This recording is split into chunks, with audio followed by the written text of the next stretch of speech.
¿Recuerdan el Coyoacán de hace unos años? El parque lleno de puestos con artesanías, en donde las familias se reunían para disfrutar de una tarde con el sonido de los organilleros y las batucadas. Hace más de 10 años, estas personas fueron reubicadas en otros espacios. La Casa del Artesano es uno de ellos, en donde todavía resisten algunos de estos.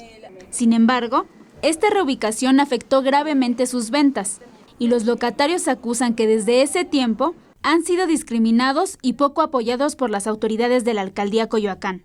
Creo que ha venido en decremento, ¿no?, nuestra economía, porque se ha convertido en un círculo vicioso el hecho de no vender, o sea, no ser publicitados, no vernos. Actualmente las autoridades de la alcaldía buscan nuevamente reubicar a un grupo de artesanos por causar, a decir de ellos, mala apariencia a la Casa de Cultura que se encuentra a un costado de la Casa del Artesano. No, creo que nada más porque hay una Casa de Cultura, quieren que la casa se vea bonita, claro, también lo entendemos, pero también decimos que la artesanía es parte de la cultura, ¿no? Y sobre todo cuando somos autoproductores.